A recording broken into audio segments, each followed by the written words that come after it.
Well, I have to work later, so this is not going to be a drinking video. So, cheers.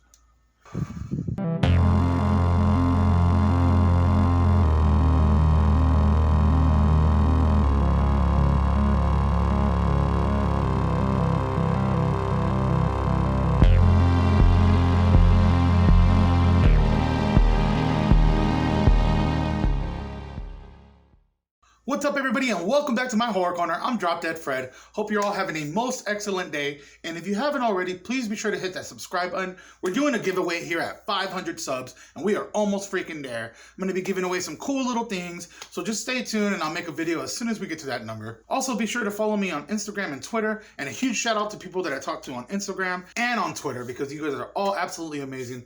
I love my Twitter fam. But one last shout out I want to give out to, and then we'll get into the video. I want to give a shout out to the Discord server Tracking Issues, ran by my buddy Blood, who is an absolutely amazing person. Runs an awesome freaking Discord server. Absolutely such a variety of things you can do in there. All the people there are genuine and just loving. But there's a group of people that made a little channel in there called the Kaiju Battle Mountain, and they decided to watch all the Godzilla movies together. Hired Goons, Wayward Space Knight, Stopes, Mercilla, a Fuzzy Viking, Beer Czar, I never said that one out loud, and Sean too. And unfortunately, I never joined them, but I always catch them talking, and it just sounded so cool. So that piqued my interest a lot, especially with Godzilla and Kong coming out. And I've seen about, this is probably my 6th Godzilla movie, but this was recommended to me by a few people over on Twitter, and as well as by some of them. So huge shout out to you guys. Gonna try to make this as quick. And this is one of those videos where I watched the movie and I just want to talk about it. Today we are looking at Shin Godzilla. Came out in 2016 and directed by Hideaki Anno and written by him as well, and co-directed by Shinji Higuchi. I hope I said that right. Fuck. And also, this movie gave me serious anime vibes, and when I went and looked up, who wrote it and stuff like that, the director-writer worked on Neon Genesis Evangelion, so this movie was mind-blowing. Now, I don't want to overhype it because a lot of it is just a bunch of policy, governments, people just trying to go over their bureaucracies, things like that. Then we get the epic monster scenes. So this is like the typical formula for like the first movie, a bunch of just the government trying to figure out how to deal with this situation. But it felt incredibly satirical because I was cracking the fuck up through a lot of especially towards the beginning, with just how they were reacting to the situations of dealing with this creature, their bureaucracies and policies and all that, and just all the stuff they were trying to figure out. It's satire, Definitely I got that vibe. Also, this movie has a shitload of characters. Holy fuck, that was hard to keep up with. So I'm not even gonna bother listing who's in it. I mean, we follow 2 main people, of course, but anyways, the movie starts off with people searching an abandoned boat, which is, hold on really quick, I thought this was gonna be a found footage movie. I was like, whoa. Why are we doing these angles right here? What's going on? Well, somebody didn't tell me something. No. Anyways, the movie starts off with an abandoned boat being searched when all of a sudden there's an eruption from underneath the ocean, and the government is pretty much in scrambles on trying to figure out what the hell this is. Is it a volcano? Is it some type of thermal vent erupted? But no, somebody's like, what if it's a creature? And they pretty much shut this guy down immediately, only for the next scene to be a fucking giant tail that was caught on somebody's video camera go viral. And that's the humor right there. There's a more notable scene is when they're giving a press conference and they're assuring people that this creature cannot come on land. It is physically impossible. They've been assured that its weight would crush its own legs. Cut to fucking the creature getting on land. And the reaction from the prime minister or whatever he is so fucking genuine. They come up to him while he's giving the press conference, whisper in his ear, and he's just like, what? It's fucking on land, dude. Oh man, that's why I said this is such an interesting take on Godzilla. The whole, it's a modern fucking rebooted version of the movie, but with a huge twist. Or not twist, but just a huge change in Godzilla and its origins. As somebody told me, forget about what you know about Godzilla before and just watch this. Also recommend going in blind. I will be going into spoilers and I will say when, but I do recommend going in this with little to no information. And a lot of this movie is just that. just how the government is reacting and handling the situations. There's a part where they even say something like something's going on. He's already made land, the creature, and they're just like, well, who's taking care of it? Which agency is going to be the one to take care of it? Because there's so much bullshit they probably have to go through, or they're just thinking about, and it's a lot of like the old traditions versus the new way of thinking. And it just, oh man, this movie's a lot deeper than you think.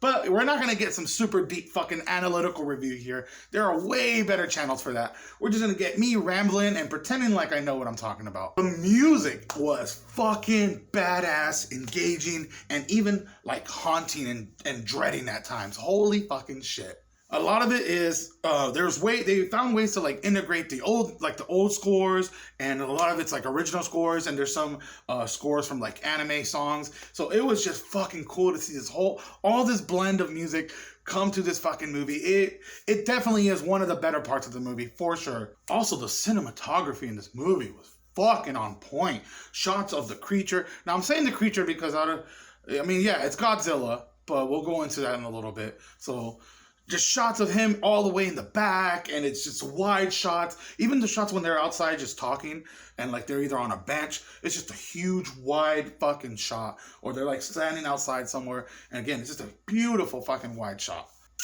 Perfect. This movie, oh man, and I hate to overhype it, but it deserves to be overhyped. At least I think so. If you have not seen the movie, please stop, because I'm going to go ahead and talk about a lot of spoilers in the movie. Yes, I keep calling it the creature because it starts off as a fucking creature in the water. And as it grows, as the movie progresses, it fucking evolves. It's like metamorphosis, whatever the fucking term for that shit is. When he first is wobbling into the fucking street, dude, I was so confused. He's but it looks silly, but if you really think about it, like, man, could you imagine seeing some shit like that just burrowing through the fucking streets? And it's got like these gills because it was a creature from the sea, and it's like fucking gushing out blood, and it's just fucking wreaking havoc. Just but he starts to fucking evolve, like when he first tries to like. I guess he has different forms. This was something I learned. He's got different forms. They even say it like, this is his fourth form, or some kind of cheesy shit like that. It was so funny. But he goes through different evolution stages, which is cool, because gotta catch them all. It was cool. It was really cool to fucking see that, him just evolving and becoming to what he is throughout most of the movie in his fourth form is fucking terrifying. This is what I feel like Godzilla should have always looked like. The tail, I don't know, the tail's a little thick, I'll say that. But nonetheless, this fucking version of Godzilla is incredibly fucking terrifying. Especially when he's just full, like, red and black, and he's just fucking, just slowly. You don't see him moving all goofy as fuck. He's just slowly fucking making his way through that fucking city. And this is the first time where they didn't want to use a suit. You know, I believe it's always been somebody in a freaking suit. And this is where they just use like motion capture and CGI. But man, they knocked that shit out. Because my first viewing, I was just sitting there watching it, smoking, and my heart was like, especially in that scene. And let's talk about that fucking scene. That one scene where you get that first fucking atomic breath.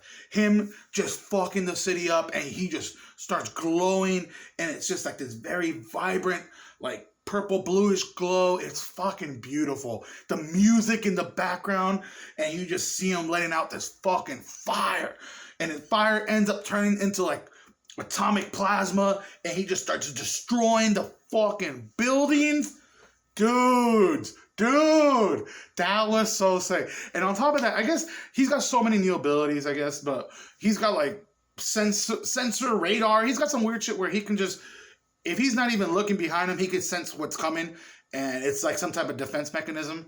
So we got like some stealth bombers coming in at one point in the movie, and they think they're fucking sneaky, but nah, dude, he's got that radar shit, and he just blasts them. His whole back, I'm not joking, his whole back lights up and just shoots out an insane amount of different fucking like plasma rays and shit, and just fucks these planes up. And dude, you feel it. Every fucking building that gets fucked up by this atomic breath, you feel that shit. It hits. Even though Godzilla is CGI, they still use, I believe, little like structures, the whatever, and words cannot express how much I was blown away by this fucking movie, okay? I'm sorry that I can't express myself more freaking analytical or just, you know, I just expressed myself through like, holy shit! And that's how I felt through that fucking scene, dude. That was beautiful. That was movie making at its fucking finest. You have to commend that fucking scene. The whole movie itself is a freaking masterpiece, in my opinion. And even though I've only seen maybe 5, 6 Japanese Godzilla movies and the freaking 98 movie and, you know, the remake, the 2014 one and whatever, and so on, this has been the best fucking Godzilla movie I've seen next to the original and next to Godzilla against Mechagodzilla. Those are my 3 so far. Holy shit. With that being said, I'm going to just go ahead. Well, no. Let's talk about that last shot. Holy fuck. Almost forgot. That last fucking shot was one of the creepiest fucking things I've seen in a minute. Like, fuck. Okay, so the last shot is a close-up to his tail. And I guess Godzilla was going into his 5th form. And I'm probably going to look at more things up as soon as I'm done. I've been not trying to watch any videos. I got recommended a video on, you know, the Discord server, but I'm not trying to watch anything until I'm done with this, because I really want to just get my own take out there and then find the fucking explanations. But that last shot of the tail, and you got these fucking weird, like, humanoid, devilish fucking things that have Godzilla's, like, plaits or whatever also. So it's like him, but, like, I don't know how to explain it, but it was fucking so terrifying, so good. And I'm sure people are probably upset about that. I think somebody did tell me too. A lot of people got upset about that, but I don't know. Fucking 2021, dude. Let's just move forward. Let's get some cool fucking shit going on. Go watch the original movies, for fuck's sake. I hope I don't get a lot of hate for that right there. Anyways, now with that being said, that was fucking cool. But I'm going to go ahead and end the video. Please be sure to hit that subscribe button. Don't forget we're doing that giveaway. 500 subs. Almost there. Happy spookies.